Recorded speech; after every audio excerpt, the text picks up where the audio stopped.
So guys, as explained nung tour guide namin, kung nakikita nyo lahat yun guys, akalain nyo na semento siya, pero lahat siya gawa lang sa kahoy. 4 kinds of kahoy. Ang naintindihan ko lang isa doon is mahogany. Tapos, mamamangha pa kayo dahil gawa na nga siya sa kahoy, wala pa siyang pako. So, ano lang talaga siya, wood carving. Ang galing na, nakaka-amaze.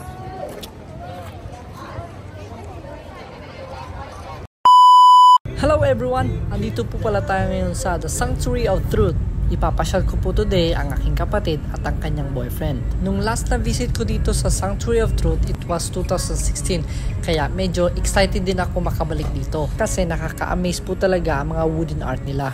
At meron din silang napakagandang kalesa dito. I'm not really sure kung pwede sakyan. At dyan naman po tayo magbabayad ng ating ticket para sa loob. Kung kayo naman po ay nauhaw, meron po silang mga cold beverage dito na pwede nyo bilhan. Yeah, sure. Yeah, after the tour, you can go by yourself. Maybe you can go the conferences everywhere. Okay? Okay. Okay, I will see you 2,000. 3 person. Okay? Brochure is English, right? Okay. Ayan, meron na po tayong ticket. So nga pala guys, yung ticket is 500 baht per person. Binigay naman po sa amin na book is meron po dyang guide at mapa ng Sanctuary of Truth. Kunwari guys, nagbabasa ko para look smart, di ba? Pero yun pala, hindi ko naiintindihan yung mga binabasa ko.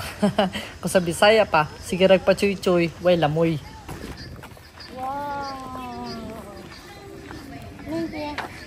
Yan na yun. Ano na yun? Oo. Itutur tayo? Yes. So dito naman yung viewpoint guys. Ito na yung sinabi kanina na viewpoint na maghihintay tayo kasi papasok tayo ng 3:10. So meron pa tayong 20 minutes. Picture muna tayo dito sa sa viewpoint ano. At syempre guys, kung kayo po ay nagutom, meron din po sila ditong restaurant na pwede nyo pong pagkainan.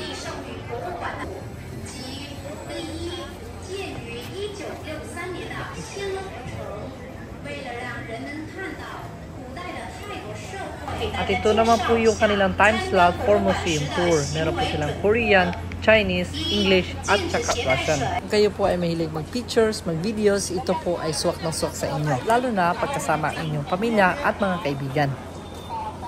At syempre guys, hindi po mawawala ang kanilang souvenir shop. Kaya after nyo po mamasyal, ay pwede po kayong dumaan dyan. Alright, English tour. I would like to give you brief information about the place. We are now standing at the beautiful viewpoint that reflects the concept and ideas of Kunlek and Kun Prapai Viriyapan, presenting their 3 masterpieces in Thailand. In 1963, the Ancient City Museum in Samudra. Please dress properly. Drones and big cameras are strictly prohibited for business or commercial purposes, only for personal use.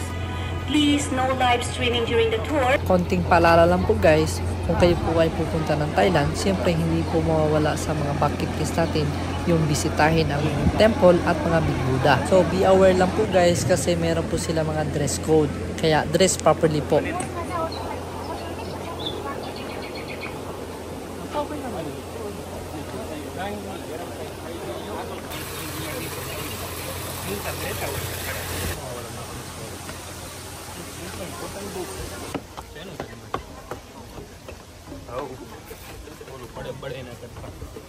Thank you.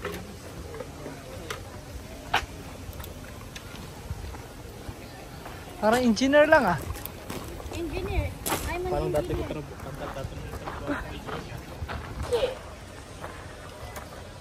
Hello. How are you today?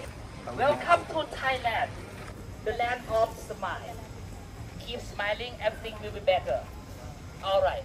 And welcome to Sanctuary of Truth Museum also. First of all, let me inform you why you need to follow me. Because I will be to explore around this spot, the Sanctuary of Truth, step by step. For more wonderful information and story of this museum, I will be English guide start for all of you. Our guide will spend just around 45 minutes to 1 hour. about this one, the helmet. Why we need to wear the helmet? Because some part inside the building of Sanctuary of Truth is still under construction. It's ongoing construction. However, we just wear this one for measure and safety only. Inside the museum is no dangerous and no accident. Okay, everybody, so right now, are you ready? Ready. Yes. That's great. Welcome to Sanctuary of Truth Museum. Let's explore together with me, Mr. R. Over there, please.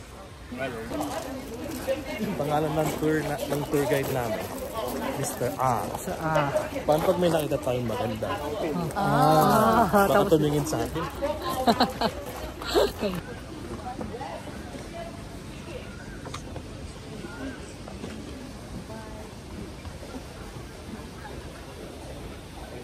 Ate, taga-asa man day ka, ate? Davao! Agay, Bisaya kaining dako. Kita pagi may Pilipina dire.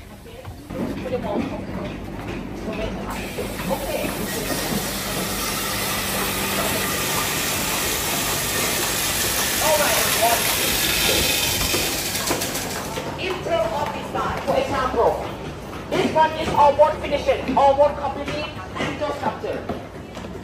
This one is traditional decoration. In Thai we call feather.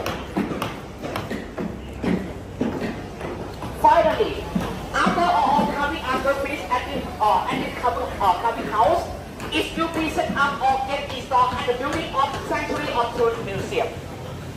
So everyone, in the other hand, which means all of the building of Sanctuary of Truth is hand-carved artwork. Alright. Everybody, so right now, this is the first viewpoint that you can see Sanctuary of Truth Museum closer.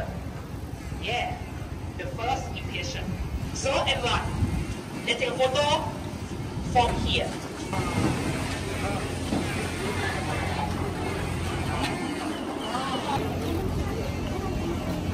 Grabe, ang laki guys. Parang nakakapagod to ah. Pero ang ganda niya. Ang ganda niya sobra.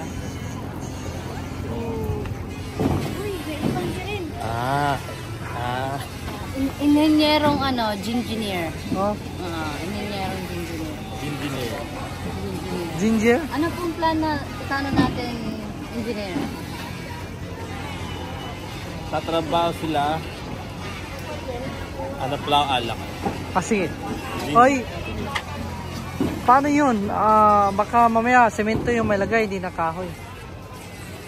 Okay lang yun. Pinturahan na lang ng brad. Okay.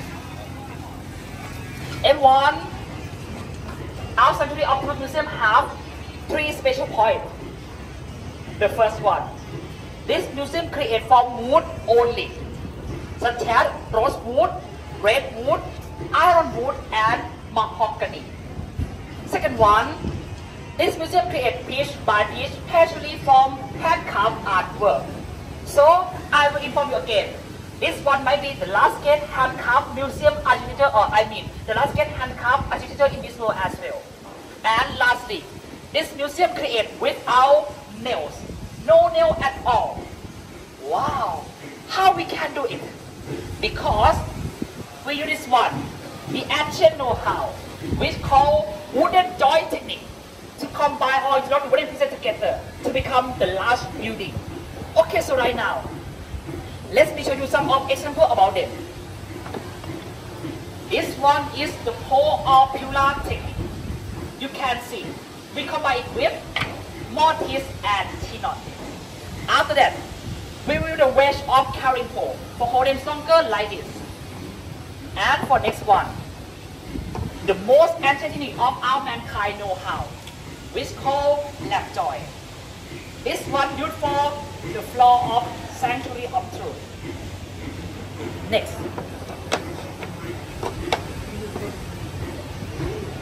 Butterfly joint. This one used for combine about the 2 pieces of wooden with the combination part look like the shape or the shape of sand wash. We use for the wall that we have decoration. And then this one called dovetail. The local technique used for combine about the artwork with the wall or the ceiling. Actually, this one combined with 3% at least. This is an example of the artwork or carving pieces. This one is combination part. We use for combine each other like this. And this one is the example of the wall or the ceiling. For example, this is the ceiling, okay? In this case, you can see it can hanging like this, very strong and stable. Okay, everyone. After our tour finish, you can come back here as well. You can try and you can touch for learn more about the function of them. Wooden joint technique. So guys, as explained nung tour guide namin, kung nakikita nyo lahat ng guys, akalain nyo na semento siya, pero lahat siya gawa lang sa kahoy. 4 kinds of kahoy. Ang naintindihan ko lang isa doon is mahogany. Tapos, mamamangha pa kayo dahil gawa na nga siya sa kahoy, wala pa siyang pako. So, ano lang talaga siya, wood carving. Ang galing na, nakaka-amaze.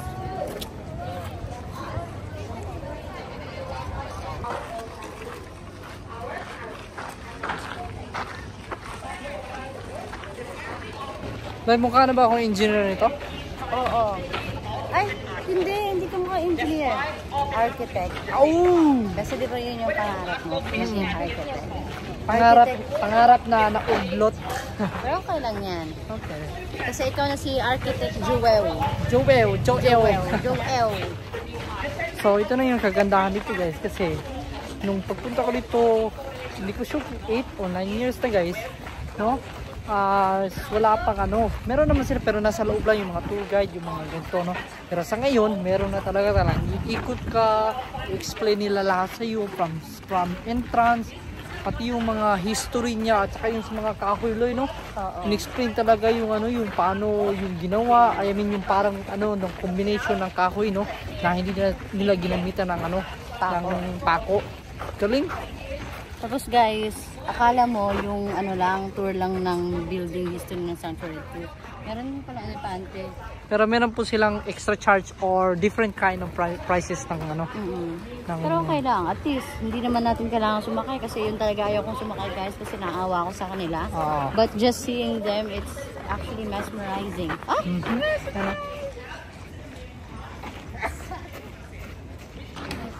So, aakit na tayo guys.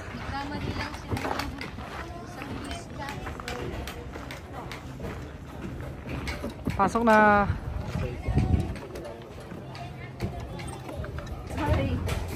Sorry.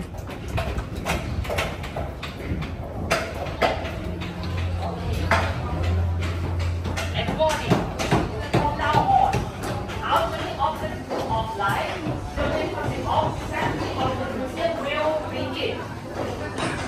This one is the first part of this museum. So right now, all of us recognize something from this part of the museum, the photo of life. We are all equal. We are all the same. So we should deserve the same treat. And we should deserve the same respect. Am I right? Yes. Okay, so right now, let's move on to next part, second photo of life over there. What is it you believe in? But we are all...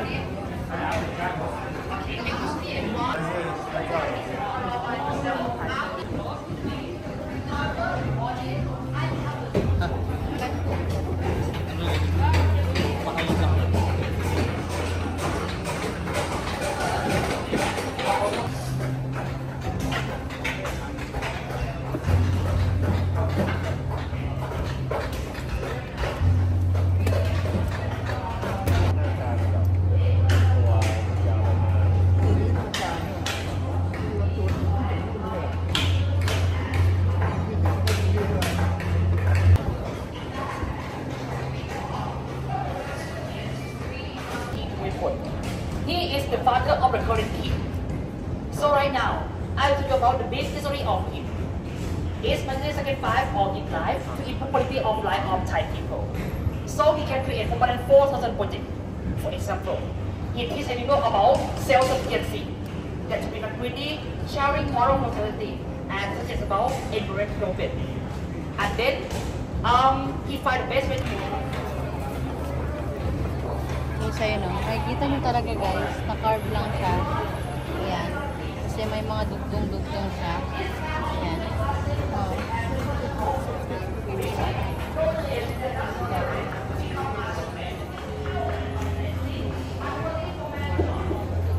Hoy, mali ang ginagawa mo. Di ba inutusan kita doon sa kabila? Bakit nandito ka na naman? Anayos mo lang. Eh, ayos na yan. Ayos mo pa.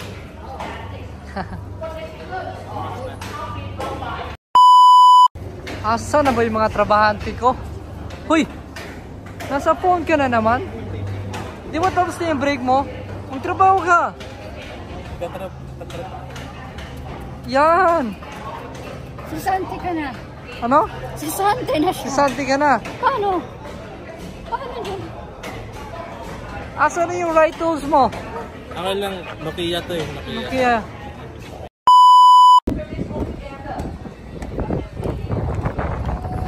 Yun! Tapos na yung ating tour dito sa The Sanctuary of Truth. Nag-enjoy naman ba kayo sa ating wooden art? Sobra. Ang ganda niya guys. Akala nyo, malaki ka tignan sa labas. Pero, pagdating sa loob, ang laki pa rin niya talaga. Sobra. Lahat, mamimesmerize ka sa, sa design. Kasi lahat ng poste, may design. Lahat ng poste, may stories. Tapos yung galing ng tour guide, no? Talagang ni-explain niya yung mga little things. Pasaway lang talaga kami kasi umaalis kami sa tour guide. Napagalitan po kami isang beses. Come here, come here, come here, sabi niya. Okay lang yun. Kasi ano tayo dito? Takaw tayo sa mga photo and video yun, di ba? Kasi once in a lifetime lang to, we don't know when will be the second time. Si Kuya nga, after 8-9 years, before siya ulit nakapunta rito. Diba? Tapos ang dami magbabago, sabi mo? Oo. Kasi dati, ano siya, wala siyang wala pa siyang ganyan. Meron naman, pero tingin ko may extra bayad eh. So ngayon, at least kahit pa paano, meron na talagang tour guide. At siguro saka, sinamin na nila sa bayan. oh, tama. Pero same price lang din, 500. So, balik na natin yung ating helmet, guys. Balik mo na yung helmet. Nasisante na ako eh. Nasisante ka na. Engineer, nasisante na. So, at ngayon naman, tingnan natin yung mga photo, guys. Yan, sana ba yun? Yun o. Uy, meron din pala ako dyan Oo nga eh. Mantin ako dyan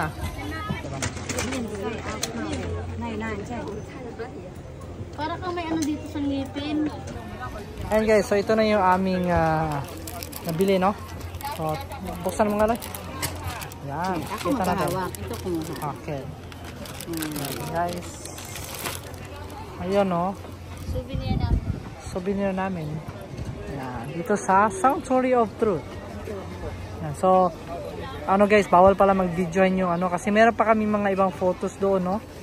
So, meron po mga cameraman doon sa loob, guys. Saka sa labas din meron din, no? So, kunwari ay hindi nyo po gusto yung mga stolen shots, pwede po kayong mag-ask for photo, tapos puntahan nyo na dito kasi ipiprint po nila yun, tapos ilalagay nila sa kasi kanina inas namin, kaya nakita nyo po ready kami sa aming photo kasi yung mga yung mga photographer doon mahilig sila sa mga stolen shots. Oo, sa mga candid, mga ganyan. No. Pero kasi guys, minsan mas maganda rin na meron tayong magandang photo, lalo na tatlo lang kami ni Kuya. So, wala kaming picture na kaming tatlo.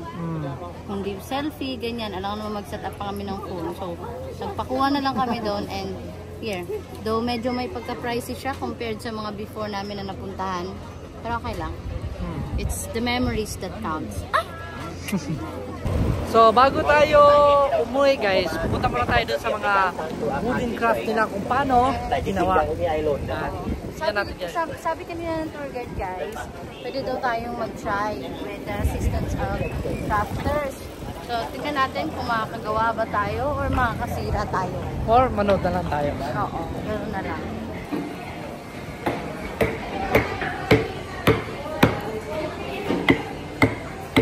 Grabe, babae yung wooden craft, no? Grabe, galing Ang galing. Talo ka kanina. Itong trabahante natin, sisante na to kanina. 是私人的旅游景点，我们创始人他叫昆雷菲利亚潘。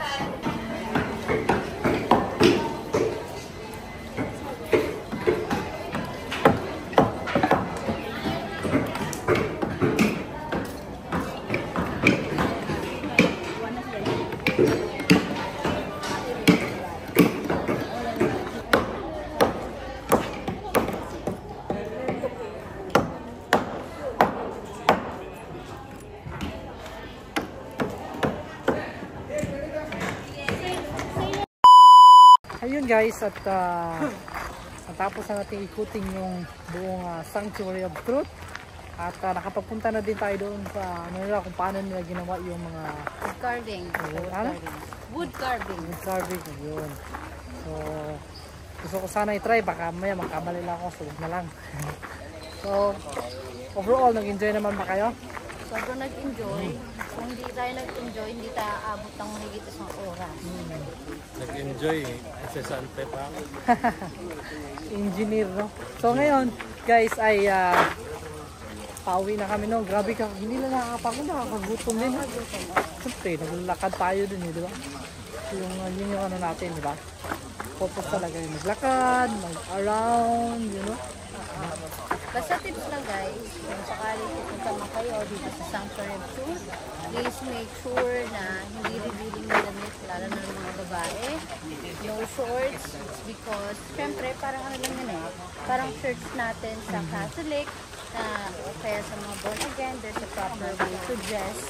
So, kailangan din natin igalang at saka sundin ko na yung mga patakaran na dito. But overall, sobrang saya ng experience na to. Just the same ng experience namin kahapon, and will highly recommend this. Yung isang oras nyo guys, kulang pa yon. Kung gusto nyo talagang malibot yung buong Sanctuary, kasi sabi ko kanina, bawat poster, bawat structure, bawat design has a different story and history. So, that's all for today guys. Hopefully nag-enjoy kayo, and please subscribe to our channel para lagi kang updated. Bye guys. Please watch, like, and also share. Bye guys. Bye-bye.